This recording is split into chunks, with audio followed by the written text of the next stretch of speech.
Hey, all right. Billy Carson here, aka Forbidden Knowledge. I'm back, back in action. Just got off of a great podcast with Elizabeth Huckster in Biohack Your Best Life, and we were talking about self-sabotaging. So if you didn't see that, go ahead and log into the prior video to this and check it out. It'll also be airing on Forbidden Knowledge TV with a slight edit, as well as all the other podcast platforms. And so tonight, I'm going to talk about Enlil and his all-seeing eye and what it is. What is the all-seeing eye of Enlil? All right. So again, thank you for everyone for coming back on. Kind of a back-to-back podcast. I wasn't able to do my podcast yesterday because of travel, and I didn't have a pre-recorded one edited to my liking. So I decided to just do a back-to-back podcast tonight. So I'm back on here again to spend some more time with you guys. We're going to talk about the Anunnaki tonight. Okay, a lot of you guys' favorite topic, these ancient beings that came here according to these ancient tablets. And I had an interesting phone call today by a gentleman that runs a YouTube account, a YouTube podcast, reputable podcast. And he was asking me like for a quote on what I thought about these Anunnaki and these pyramids and these ancient temples and so forth. Like, who built them? Did humans build them or did aliens build them? And my answer to him was simply this: according to the ancient text, not according to Billy Carson, according to the ancient Egyptians, according to the Kemetic people, the Dogon tribe, according to the Aboriginals, the indigenous Aboriginals of Australia, according to the indigenous peoples of the Americas, North America and South America. We're talking about people that have been here for a very long time, inhabiting these lands for a very, very long time. People came to this planet according to them and all their records left behind and still in their current traditions. Today, people came here from another planet, other planets, other star systems, and began to teach human beings specific things, one of them being building techniques. And so by having a master architect come down and teaching these building techniques and these advanced technologies, people then learned from them and began to build these structures. It wasn't that aliens said, you know what, I think we want to do all the work and build all this stuff ourselves. They really passed down the information to people, and then people began to build them. And what's interesting is the further you go back in time, the more incredible and sound the structures are. The closer you come to the current era, the more dilapidated and poorly constructed these temples and so forth are. So the more ancient, the better. The newer, the worse. Doesn't make any sense. Why is it in deep antiquity, tens of thousands of years, everything was way better construction-wise than what we have here today? As the generations went on, the knowledge of how to create these super megalithic constructions was lost over time. And so you can see gradually, especially for the people who come to Egypt with me in just a few short weeks, we'll be in Egypt. I'm taking 65 people. You'll see us going live and everything else. I'm going to take them to some super ancient structures, and they're going to take a look at structures made in more current times, and you'll see the difference in the construction technique. You'll see that the wisdom, when you can see the wisdom fading away. And so over time, we lost our knowledge until right now you see our construction. A tornado comes through and everything is gone. A hurricane comes through, everything is gone. Back then, not even earthquakes can tear down these structures. So pretty interesting. But that's my answer. My answer is beings taught human beings, and human beings built those structures based on the teachings and under the instruction and guidance of these beings. And then over time, as these beings were long gone, over time, the techniques either got shortcutted, got lost, different catastrophes and calamities happen on the planet. Again, more of the knowledge getting lost and forgotten as records and information and instructions and diagrams disappear, and everything is going off of just memory and hearsay. And so fast forward into the future, you don't have the great structures anymore. We can barely build a building that can last 10, 20 years without maintenance happening every single week. Pretty interesting. If you don't believe me, go into an old neighborhood where you got foreclosed houses. Go look at a house that's been foreclosed for about 5, 6 years and see how it looks. It looks like it's about to collapse in just a few years. It can't even withstand a few years of being untouched. So pretty interesting. Pretty interesting. Anyway, Courtney Russell says she has the Emerald tablets. Thank you. Thank you so much, Courtney Russell, for buying the book. I appreciate that. All right. Let me go ahead and get started here. So tonight I'm going to talk about Enlil and his all-seeing eye. How did I come across this theory of Enlil having an all-seeing eye and putting it into my documentary, The Black Knight Satellite? Well, it's pretty interesting. Years ago, I was reading the Sumerian tablets, and I came across several accounts of Enlil talking about human beings and how they were bothersome and how they were making too much noise. And he would know from his point on in Africa, he lived in Africa, he would know where people were on the earth, how many people were in a certain area. He would know population densities. Now, how in the world would this guy know population densities in other regions of the planet thousands, tens of thousands of years ago? He would know their crops. He would know how much crops they had, if the crops were doing good or bad. He would know if the people were acting out, acting crazy, rioting, or being calamitous, as he called it, or noisy. And depending on what people were doing in different areas of the planet, he would create a kill order, believe it or not, a kill order. And he would have people killed off in various different ways. This is all in the tablets. One of the ways he would do it, he would spray their crops to dry them out so that the people would starve to death in certain areas to cull the population, he called it. So think about that. We're talking about chemtrails in ancient times already existed. So what you see in the sky, these chemtrails, nothing new. He did it already. Enlil did it already. Yahweh from the Bible, he did it already. Killing off people through destroying their crops. He would also release plagues on people. Sound familiar? To kill people off. Sound familiar? Yeah. You know, that thing that they want you to get to stop that from you, and all these other things they keep coming up with over the years, that, all these different things that they literally create in the laboratories and release on populations. Yeah, that already happened in ancient times. Nothing new. Nothing new. Okay. And then another way he would do it is he would outright have his guards, his military people, just outright slaughter people, outright just slaughter. Various different ways and various different techniques he would use to cull the population. But his big method was killing the crops, and so they could starve to death, which is a brutal way to die. And the other biggest method was through different types of plagues. He would release different types of plagues, and those plagues were designed to reduce the population. We have people right now on this planet today, super elites, that want to reduce the population. They're still doing that crap to this very day. It hasn't changed. Nothing's changed. It's just a different era. But the techniques and so forth that were used back then, still being used right now. Hadn't changed. And so in my research into all of this about Enlil, I came across the fact that he had this capability of knowing the population densities. He knew about their crops, who had the better crops than who was prosperous, who wasn't, and again, who was making too much noise. And I'm like, how in the world can you know all of this? He claimed himself to be omnipotent and omniscient, though that's what made it into the Bible. God's supposed to be omnipotent and omniscient, all knowing and all seeing and everywhere at all times. To me, if you take away the spiritual, magical aspect of that statement and analyze that statement by understanding technology, how can I, Billy Carson, right now today, become omniscient and omniscient? How can I be everywhere all at once and know everything at once?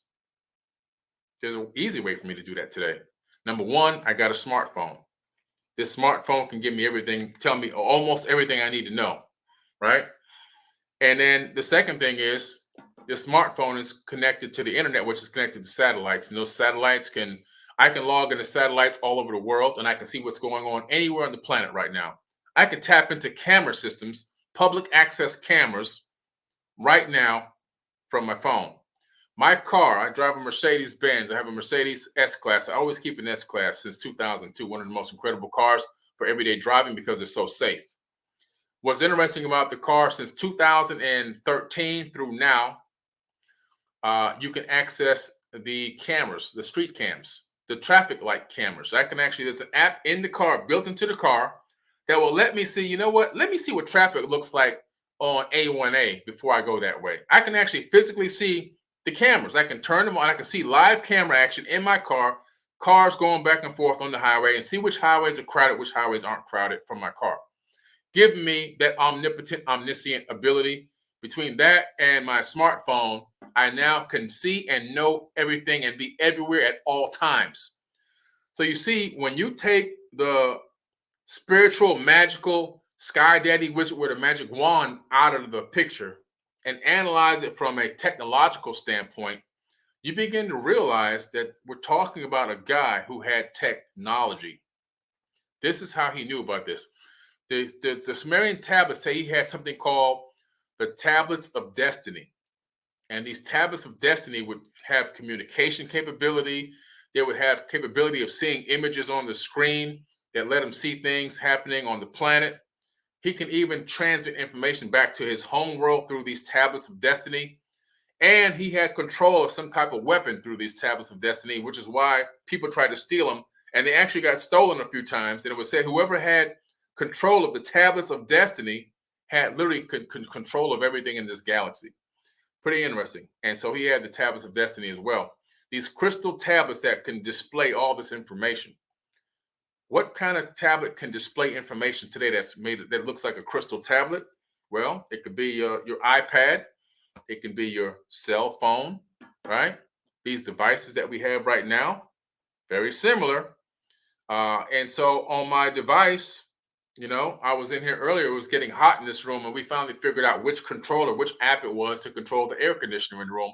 We tried for the whole time we were on the podcast. Elizabeth was sweltering in heat because there's so many lights in here. That's my new studio. I'm sitting in my brand new studio, and we got all these lights and stuff, right, to get the right lighting and so forth. And so it was hot, but we couldn't figure out the correct app to use. I was on my crystal tablet trying to activate a device that would cool us off. Now, to a less technologically advanced person that would be in this room feeling that heat, and then all of a sudden they see me going to this crystal tablet, and then the room gets cooler, to them it's magic. To them, it's absolute magic. To me, it's just an app and some technology, right? This is basic stuff. I can control my thermostat from my phone. We just moved into this house. We didn't know which thermostat it was because this house has 5 AC units. That's how big the house. It's got 5 units. I didn't know which one to turn off and which one to turn on. We finally figured it out after the show ended. But now it's cool in here, right? It's cool in here. The air's pumping on me. I feel great. But to a person who has never seen a crystal tablet, to a person that's never seen an central air conditioning unit and the vents that bring the air in, to them, I accessed this magical realm and I manifested cool air in the room because I'm a god. And so this is what religion is. Religion is nothing but cargo cults. That's all religion is. I don't care what religion it is. It's a cargo cult. Advanced beings were witnessed doing things that people couldn't understand, and they passed it down from generation to generation. 2-3 generations later, it's nothing but a deity now. And this deity has powers that are going to bless my life. That's what it's all about. So I'm really analyzing this whole thing with Enlil, and I'm realizing, wow, this is pretty amazing. This guy has some type of technology which is extremely similar to an all-seeing eye. So I start researching that. Turns out the Eye of Sauron from the Lord of the Rings, when you start digging deep into it, they got their concept for that from the Sumerian tablets. They got the concept for the all-seeing Eye of Sauron from the Sumerian tablets. In the tablets, let me see if I can find it here so I find the exact reference. Pretty interesting stuff. Let's see, where was it? In the Sumerian tablets, Enlil builds a tower into the heavens. Okay, a tower into the heavens. And he puts this device there. It's very similar to what they call the all-seeing Eye of Sauron in the Lord of the Rings. And Enlil can oversee everything on Earth and communicate with Nibiru and the way station on Mars. So this device that he put up in the sky so high, it went up into the heavens, which is outer space. It has the capability of seeing everything on Earth and communicating with Nibiru and Mars, which had a way station. They used to transport things from Earth to Mars and then wait for Mars's orbit to come to a rendezvous point around the sun with Nibiru, and then ride from Mars to Nibiru on a rendezvous point. So pretty interesting stuff. This is talked about thousands of years ago in ancient tablets, and now here we have it today. We have the capability, if we're willing to open our eyes and realize what's going on. What he's talking about, in my personal opinion, he's got a satellite. That's what I believe. Enlil had access to some type of satellite technology. He's got a device up in the sky that's in the heavens that is linked to his tablet, that when he accesses his tablet, he can see, oh, there's 10,000 people living in this region over here on Earth. And there's another 100,000 people over here. But these people over here are acting up. So I want to kill some of these people. So I want to drive their crops out. Let them starve to death till the numbers drop to about 50,000. And then we'll give them their crops back. You see? This is what's going on. This guy's got technology. All right. This guy has technology. And so I started researching this even deeper. And I said, man, what else can prove that satellites were used in the ancient past? And I started realizing for a lot of things. First and foremost, the Great Pyramid. So the Great Pyramid is built at the center of landmass on Earth. Not the center of Earth. It's built at the center of the landmass. Two different things. You have landmass shaped and formed around the Earth in various different areas, right, where the continents lay. And so in order to figure out where the center point of the mass is located, you need a orbiting satellite, but not any old orbiting satellite. You need a specific type of satellite. I had to ask myself, how would we do this in modern times? How would we do this today? If I was tasked with the job of discovering the center of the mass of land on Earth, what would I need? I would need a satellite, number one. Number two, I would need a satellite in a polar orbit. You can't have a satellite orbiting around the equator. That would not give me the data I need to find the landmass, because I wouldn't be able to see the entire planet. I would need a satellite that orbited the Earth this way, from pole to pole, and as the Earth spins on its axis, it would be able to take a swath of data at a time as the Earth is spinning on its axis and as it orbited pole to pole. And they can then take, through computer data, we can stitch that together and we can create a complete grid map of everything on the entire planet. We can see topography, we can see depths, heights, we can see mineral content, we can see water, depths of oceans. All that information can be done through a polar orbiting satellite only. So what this told me was that in ancient times, in order for Enlil to be able to see everything going on Earth, he had a polar orbiting satellite. It's the only way to see everything going on the entire planet. And then now in modern times, we know that's the only way to be able to pick out these types of sites, to pick out the center of landmass. So in ancient times, again, the people of the land of Chem, long before the dynastic area of Egypt even started, there was a polar orbiting satellite. What else can the polar orbiting satellite do? If you look at the Great Pyramid, you come up with some very interesting numbers, okay? Some very interesting numbers. Let me see if I can pull up some of these numbers for you and go over them with you right quick, because this is interesting stuff. Stuff that proves that you have to have a polar orbiting satellite in order to come up with these numbers, okay? And so I'm going to pull up, let me pull up one of these right now and just read through some of these numbers from my own calculations that I've come up with over the years. All right, let me just pull it up real quick. And you'll find that, again, you need a polar orbiting satellite to be able to do this. Okay, let's pull it up here. All right. Here we go. Now let's see. See if we have it here. Okay, found one. I'm looking at my notes here. All right.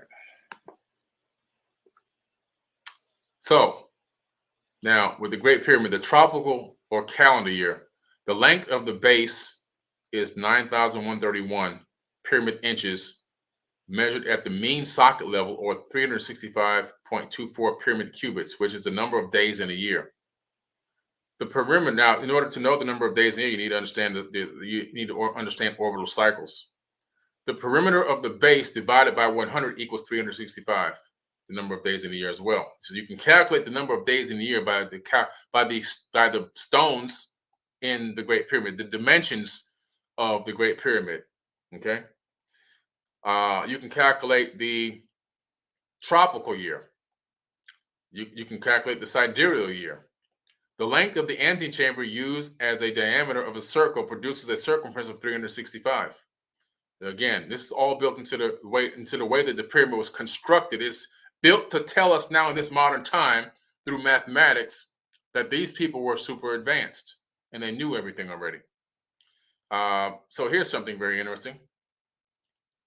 The height of the pyramid times 10 to the 9th power represents the mean radius of Earth orbit around the sun, or the AU, the astronomical unit. So the distance from Earth to the sun is an AU, 1 AU, astronomical unit. That can be calculated through the pyramid construction as well.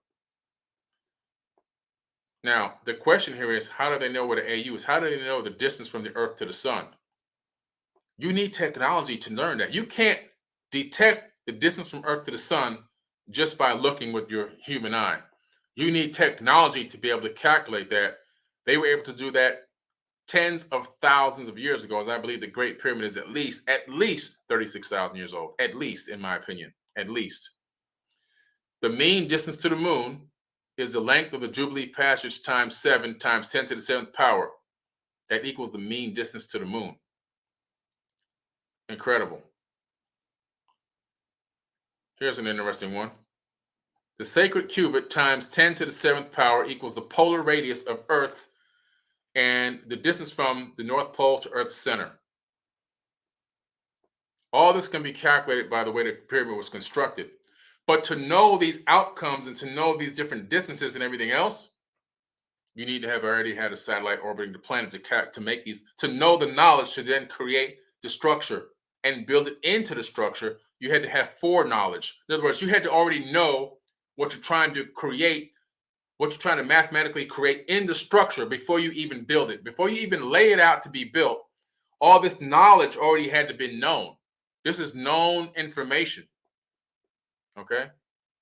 Pretty interesting stuff. Let me see what else we got here.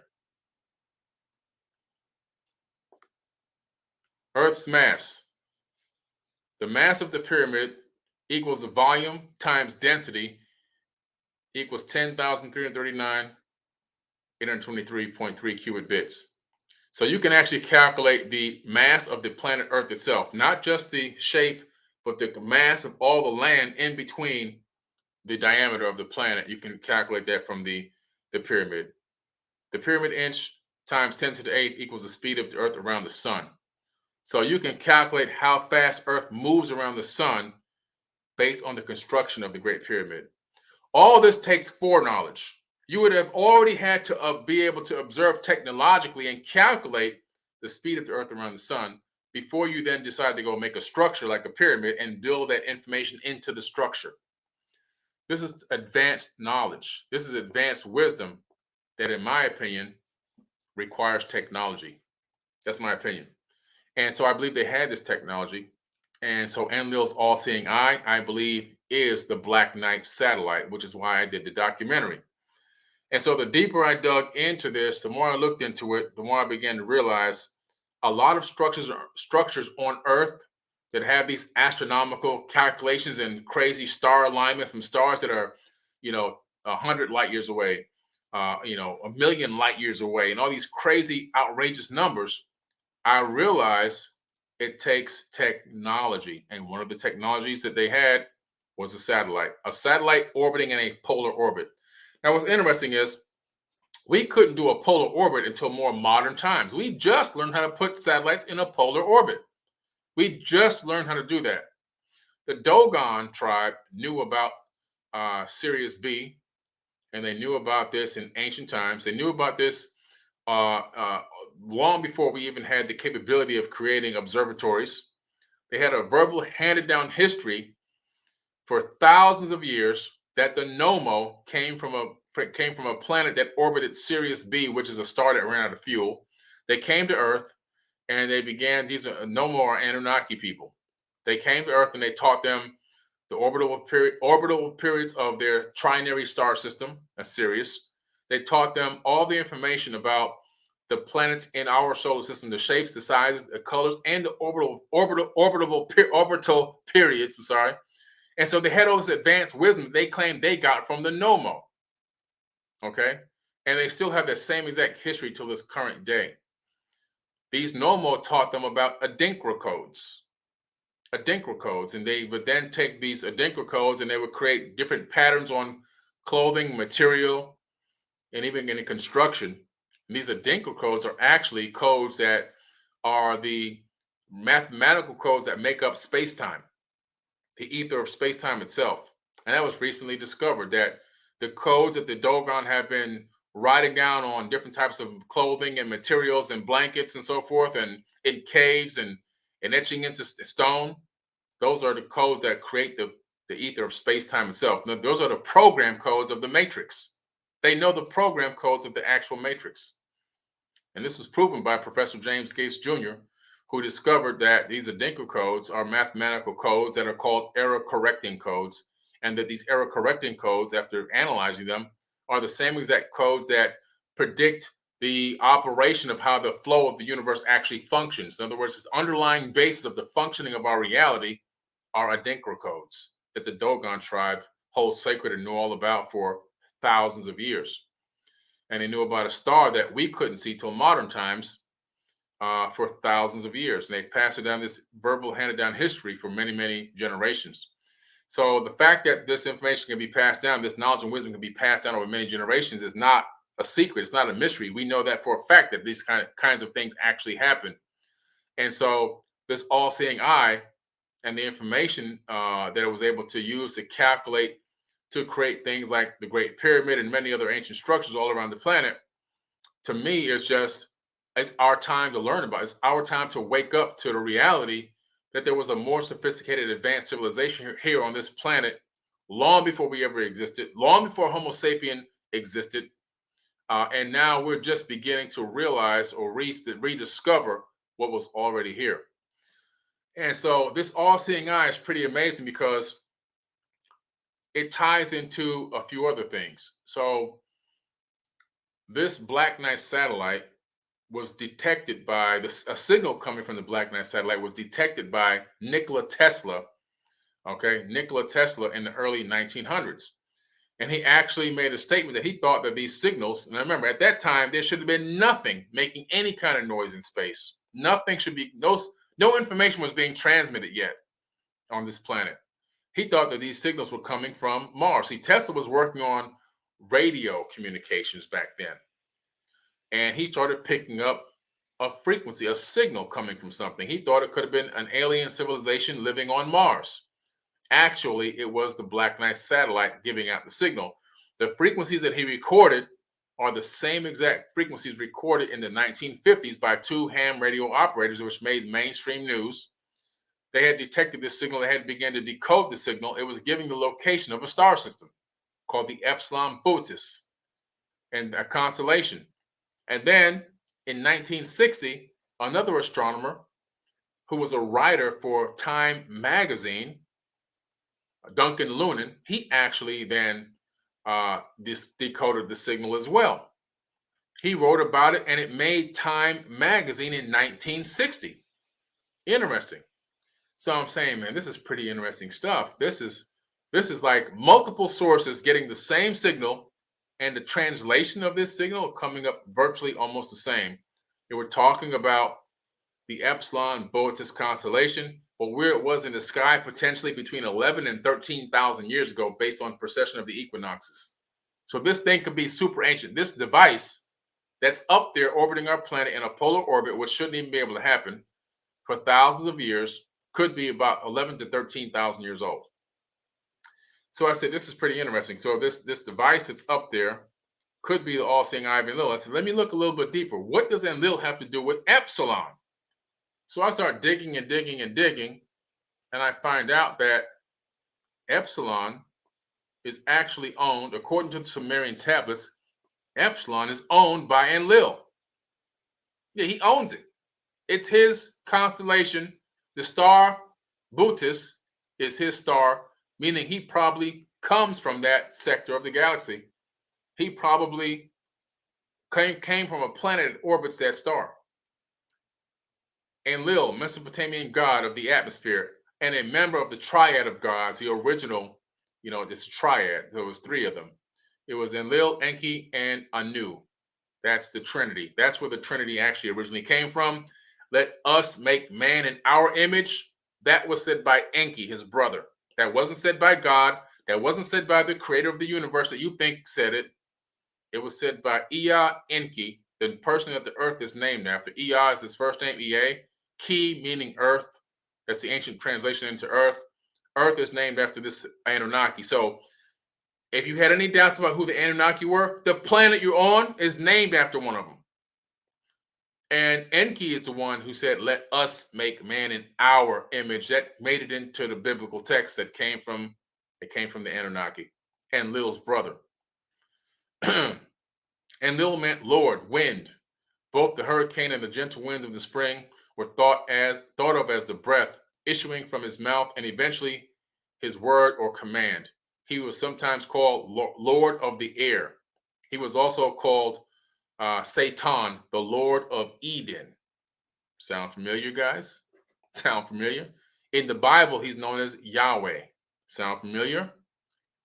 Sound familiar? His son is named Marduk, who's also in the Bible. Look it up.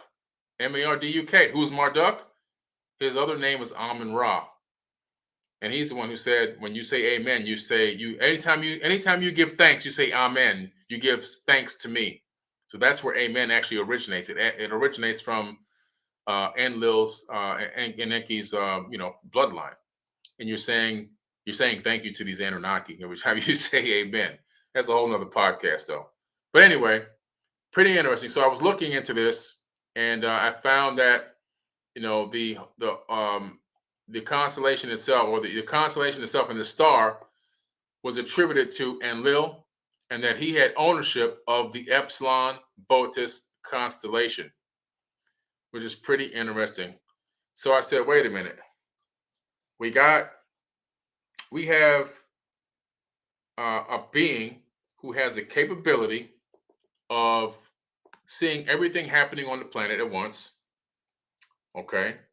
He knows population densities. He knows who's doing what and who's acting crazy and who's not acting crazy. He has the capability of reaching them. If he sends somebody to take care of somebody on the other side of the planet, they can get there. How in the world are they traveling there to take care of these people that quick? Like, how do you go from point A to point B, which could be literally thousands of miles away, to wipe some people out because under his orders? Technology. And then you begin to look at these ancient structures and see the alignments that they have. Foreknowledge, advanced knowledge of orbital cycles and understanding the alignments and all this. Astronomical alignments takes foreknowledge to be able to build that into structures, which means you need technology long before you ever got a chance to build the structure. You can't put the chicken before the egg. And then you look at the Great Pyramid, which has all this advanced wisdom and astronomical knowledge basically built directly into the structure itself to say, hey, guys, we were super advanced. You guys are nothing. You just got here. You're the new kids on the block. We know everything already. We knew everything long before you even knew anything. Even the metric system is built into the Great Pyramid. We didn't discover metrics until, the 1960s or something like that. So you begin to analyze, and you're like, damn, okay, so they have all this. So this guy's got a satellite. And then all of a sudden you say, okay, This guy owns Epsilon. This satellite that's orbiting our planet has been giving off a signal saying it's linked to Epsilon in some way. You begin to research Epsilon and find out that the Sumerians attribute ownership of Epsilon and the star Boötis to Enlil. He owns it. And so you got to put two and two together. You got to say Enlil's all-seeing eye is a satellite that orbits Earth and still orbiting till this very day. It's in my documentary, The Black Knight. I'm going to show you the picture of it shortly here. And it's giving a signal. It's recording information from our planet and transmitting it in real time to Epsilon. So even though the Anunnaki beings, most of them are gone, except for some of the bloodlines that are here, there's something watching us. They are still watching us right now. The watchers, they're still here. They're watching through technology. How can they communicate to a star that's multiple light years away? Well, it's very simple. Quantum entanglement. If they have the capability of doing what they did that long ago, trust me, they have to have quantum entanglement. And what they're doing is simply this. You've got a satellite in a polar orbit scanning the planet, collecting all the data. And then you have a decoder inside the satellite that decodes and breaks down the data into zeros and ones. And then through quantum entanglement, it does something with what they call in physics a spin rate up, spin rate down on the atom. If you make the atom spin up, that's a 0. You make the atom spin down, that's a 1. So through up and downs, you can create zeros and ones, which is binary code. That binary code is transmitted instantaneously, bypassing the speed of light, to a quantum entangled communication device in Epsilon, which then decodes it instantaneously, and they know exactly what's going on here on Earth at all times, at every corner of the planet, 24/7. That's what Enlil's all-seeing eye is all about, okay? It's super advanced technology. In my personal opinion, it's an actual satellite. We now call it the Black Knight. And this is exactly what they're doing. They're watching us with this device, and they're using quantum entanglement technology to transmit in real time everything going on Earth. This is why they haven't tried to destroy this thing yet. This is why they won't even touch it. The STS-88 mission flew by it in 1988, took high quality images of it, put it up on the official website. It's up there. Anybody can go download the images of this thing. Anybody. It's public knowledge. They said, you know what, that we think this is space junk. At first, they thought it was Russia, and then they realized, wait a minute. They can't launch 15 tons into space. They estimate this thing with 15 tons. We can't launch 15 tons into space. Whose is this? They realized quickly it was neither one of ours. And why leave it alone? You don't know what type of self-defense mechanism is already programmed into this thing. You don't know if it's going to call the cavalry to come down and say, hey, let's deal with these people. You don't know what it's going to do. The best thing to do is don't touch it, don't mess with it, leave it alone, and act like it doesn't exist. And of course, they've probably been trying to communicate with it, because in my documentary, we found an NSA document that shows that they've been communicating with this thing, and they've also decoded it. And guess what the NSA document says? It says Epsilon Boötis. Check it out. It's in my documentary, The Black Knight Satellite. I'm going to take a quick break and play you guys a quick clip from The Black Knight. And it's only like 50 seconds, I believe. And then I'm going to be right back on here. Check this out. We're all going against the wind. The wind's 120 knots in the west. Look at that thing, dude. You know, you're dealing.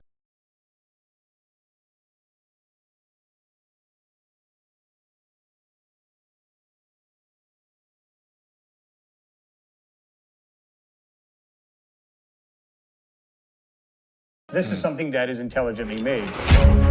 Somebody is watching us. We should at least know who it is and why. The watchers were called the messengers. Yes. They keep watch on us because they're thinking, well, perhaps they're not going in the right direction. This is an actual NSA document. They are talking about communication through specific frequencies and then how we could communicate back with ET. Houston, this is Discovery. We still have the alien spacecraft under repellent. This Black Knight is somehow correlated with the Boötis constellation. I think there's a lot more to it.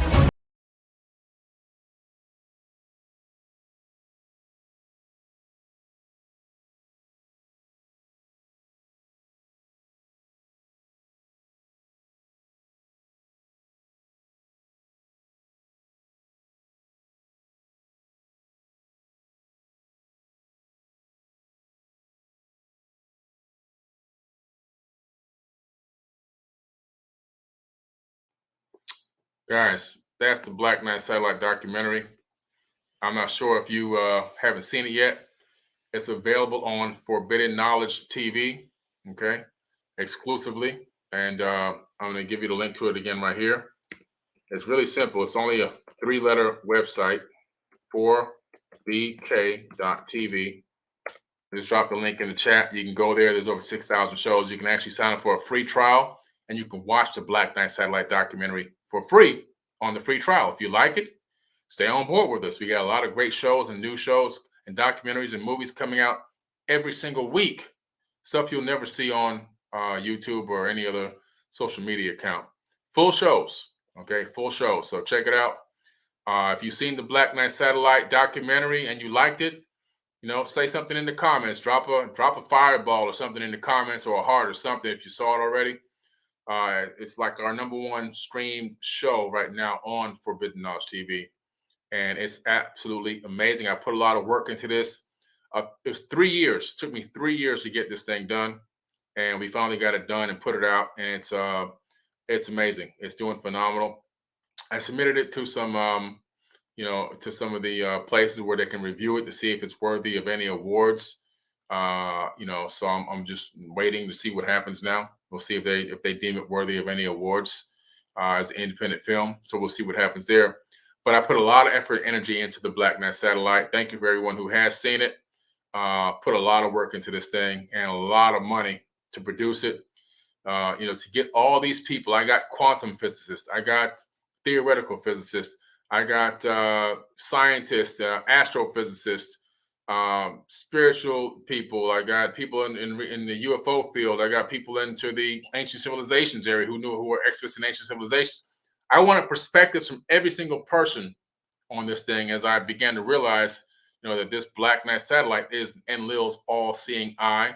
And this is what he used to see everything going on the planet. And he was able to communicate through this device back to Nibiru. This is why I'm telling you that he knew they had the capability or the technology of quantum entanglement. Because I don't know if you understand this, distances in space are vast.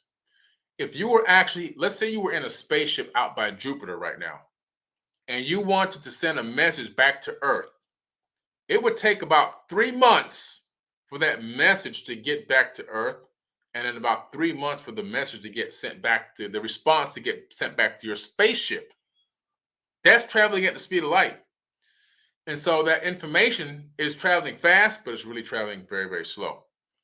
And so the only way to beat those types of speeds in deep space like that, you need the ability to travel, have information traveled on a quantum entangled frequency. That's the only way. Otherwise, forget about it. You'll be out there all alone. You won't be able to ask for help or anything. So for him to be able to communicate back and forth from Earth to Nibiru using this eye, which is the Black Knight satellite, he had to have quantum entanglement built into the satellite, which means this satellite is communicating with somebody consistently as to what's going on this planet. And so when people, wondering, well, when are they going to show up? When are they going to show themselves? They've shown themselves. The evidence of their existence is all around us and is right above us as well. We just aren't opening our eyes and seeing it. It's right here. And this is actually one of the biggest stories never told, which is why I did the documentary. Other than some, bland YouTube videos kind of reading over basic information that everybody already knew. Nobody ever dug deep into it like I did. Nobody's ever pulled the veil open and went behind the veil on this thing. And so that's why I created this documentary. And I think it's going to really open a lot of people's eyes and make them more aware that there's something else going on. And there's other people in this universe that are monitoring us, that are watching us on a consistent basis to see what the heck we're doing and what we're going and what we're going to do. I have a new show I'm working on right now, putting out based on the testimony of nuclear physicists, the testimony of nuclear silo armed guards, people who guarded nukes in missile silos owned by the United States, people who actually had the arming codes for nuclear devices, the arming codes. This is the people, that's where they worked there. They were able to arm nukes and disarm nukes And so you'll hear their own testimony within this show I'm working on right now, as they're talking about the UFOs that would show up in broad daylight at work at the missile silos and deactivate the nuclear codes, hack in and deactivate the nukes in broad daylight while they were standing there. Think about some of the most hardest jobs to get in the world. One of the hardest jobs to get in the world is not even being a president. The hardest job to get in the world is having the code to all the nukes and knowing how to activate and deactivate them and guarding them. That's probably some of the hardest jobs to get in the world. And these guys say people came there in ships, hacked into the nukes live in broad daylight, on camera in front of everyone, and deactivated the codes. Pretty interesting. They call them flights. So these nuclear silos are called flights. That's the technological proper name. They're called flights. So these UFOs will show up as flights, and then they would begin to deactivate nukes. What are they doing? What is this all about? They're letting us know that whenever they want, they can stop us, and there's nothing we can do to stop them. And so it's not a threat. They're not saying, hey, we're going to hurt you. What they're saying is, you see these nukes? We're not going to let you launch them. They went to Russia and did the same thing. You know what they're saying? You guys think you got power? You ain't got nothing. We got real power. Like, we have the real power. And so when you see this video with these eyewitness testimonies from credible sources, people who actually were former military that guarded these things, rocket scientists that coded these things, then you'll see what I'm talking about. It's the real deal. It's the real deal. And so these beings are still coming here and checking us out. They're still watching. How do they know what the heck's going on this planet? Why would they come here at that time to start playing with our nuclear devices and shutting them down? You know, they saw what we were doing through that device. They got the information. They got the upload of the data, right? The video feed, whatever it is. I said, you know what? Let's buzz their nuclear power plants. Let's buzz their nuclear silos right quick, and let's let them know we're still around, guys. And whatever we want, we'll do whatever we want. And guess what? You will not be able to destroy this planet, even if you try, because we'll shut down all the nukes. You won't be able to make this planet a wasteland. We won't allow it. They won't allow us to have a nuclear battle. They won't allow it. It won't happen. The Cold War is a farce. The Cold War is a joke, and they knew this. Russia and America, they both knew this. They made a lot of money off the Cold War. They made trillions of dollars off of the fear of the citizens, thinking that there was a potential nuclear war that was going to go down, when it was never going to go down, not in a million years, because they had been warned already, and the nukes had been deactivated many times. Not once, not twice, dozens of times over the years, dozens on both sides, letting them know, hey, you're not going to be able to launch, not to attack and kill, not to destroy this planet, because they still need this planet. There's a lot of resources on Earth, and they're not going to let this planet go to waste. This planet is an oasis in the middle of nothingness. And so this planet is extremely rare. It's a rare gem, and they're not going to let this planet get destroyed by us. But that eye is out there. It's watching. It knows everything that's going on. It sees our advancement. It knows which direction we're going in, which direction we're not going in. And they're going to step in to prevent complete destruction of the planet. If we had a way of killing ourselves without destroying the planet, they probably wouldn't even care. But they're not going to allow this planet to go to waste. They're not going to allow this gem on the outer band of the Milky Way in the middle of nowhere, in the suburbs of space. They're not going to let it go to waste. They're not going to let us destroy it. But yeah, so the all-seeing eye is that. The all-seeing eye is the Black Knight satellite. So if you haven't seen it, guys, you got to go check it out. You got to watch the documentary. It's available on Forbidden Knowledge TV. You can watch it on your TV if you have Apple TV. Just go to your Apple TV app store, get Forbidden Knowledge TV. If you have Roku or Amazon Fire TV, get the Forbidden Knowledge TV app. If you have an Android phone, go to Google Play Store, get the app. If you have an iPhone, or an iPad, go to your iOS app store and also get the app. It's a free download. Or just go to the web, 4bk.tv, and you can stream it right from any device that has a web browser. And like I said, you can get a free 3-day trial, and you can watch the documentary. It's about an hour and 15 minutes, hour and 20 minutes max, and it's pretty interesting. And by the way, when you watch the documentary, when it gets to the credit roll at the very end, don't turn it off. After the credits roll, I have a little special gift for you at the very end of the documentary. At the very, very end, just like you do with the Marvel comics, Marvel movies, and these other movies, there's this little nugget for you at the very end. Wait till all the credits scroll, and then at the very end, I got a little gift for you at the very, very end, all right? So I think you're going to love it. But that's what I believe the all-seeing eye is of Enlil. He had the capability of seeing things on the planet, all over the planet. And, it's pretty interesting, is like I said before, is the fact that he owns Epsilon. You see, we think that, we own a nice house or a nice car. We're doing something big. Man, I got a nice car. I got a nice house. I got a yacht. I got an airplane. There's people out there that own planets. There's people out there right now, and I do mean people. I ain't talking about no gods, no magical sky daddies with wands. People, flesh and blood people that own planets. There's people out there that own constellations of planets. There's people out there that own stars. There's people that own sectors of a galaxy. They own an entire sector, they own.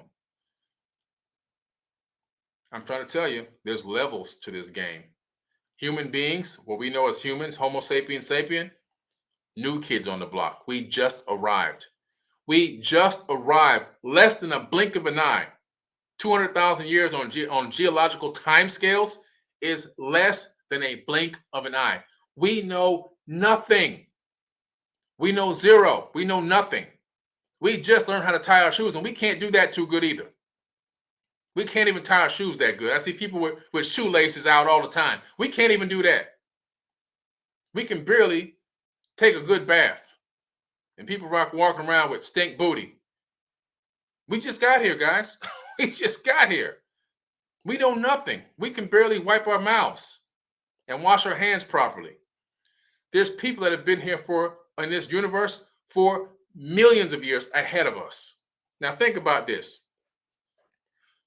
Think about what we did in 100 years, what we actually did. At 100 years ago, we were driving in horse, buggy, and carriage. 100 years ago. Fast forward 100 years. We have satellites. We have now thousands of satellites. We have rovers on Mars. We have the Voyager that has now gone into intergalactic space. It's left the Oort cloud from the outer solar system, gone intergalactic. We have a satellite probe that's gone into open space in between galaxies right now, right? We have done so much in 100 years, and that's with being held back technologically from the powers that be. That's with them holding us, restricting us. We could have been way more advanced even than that. Between religion and the elites, we should already be traveling like to go see the rings of Saturn on vacation right now. But that's a whole nother podcast, all right? A whole nother podcast. But regardless, look where we came even with suppression. Look where we came even with oppression. We came this far in 100 years. Now, magnify that by 1 million years, because that's how old the Anunnaki were when they came to this earth. They were 1 million years ahead of us already. They were already 1 million years ahead of us when they landed on the earth 450,000 years ago. And for 450,000 years ago, for 250,000 years, according to the tablets, they did the work themselves and left us alone. They didn't even bother with us. And then 200,000 years ago, they decided they were going to mess with us, and they started genetically tinkering with us, and they created the Homo sapiens sapien, which is who we are right now. They did not make us from scratch, from the dust of the earth and all this other crazy foolishness. But what they did was they genetically modified our cousins that were already here and come up with the version we are today. They got us to do the work for them, the work do the load, bear the load, bear the labor. All the stuff that they were tired themselves of doing, according to their own tablets. They said they were tired of doing the work. They were tired of digging canals and doing hard labor, back-breaking labor. They were sick of it, and they almost went to war against Enki and Enlil for having to do so much work all the time for all those years. And that's when the decision came up for them to let us make man in our image. And so they genetically modified our cousins that were already here on Earth. And how we got here is a whole nother podcast. We were seeded on this planet. Earth is an abandoned seed colony. Earth is an abandoned seed colony. That's a whole nother podcast. But they genetically modified us and created a worker slave to people that would be enslaved but not even know they were slaves, to do the work for these people. And we replaced them as we grew in number and population. Okay? That's the whole thing behind it. But this all-seeing eye, it's still watching. It's watching everything we do. Our good, our bad, our ups, our downs, the whole thing. Our wars and everything else is all being monitored and watched. Why are they watching us? Well, if you left beings on a planet that had the capability of becoming a spacefaring race one day and maybe even finding you, wouldn't you want to know when they got to the point where they can launch? And if they were able to get out into FTL is faster than light travel, and find us or find other places that we inhabit, we would want to know if they're taking weapons with them. Because if they're taking weapons, what kind of weapons, how lethal are they, and can we defeat them? It's always it always comes down to strategy. It always comes down to a strategy and foreknowledge, or intel is what they call it in the military field. Intel.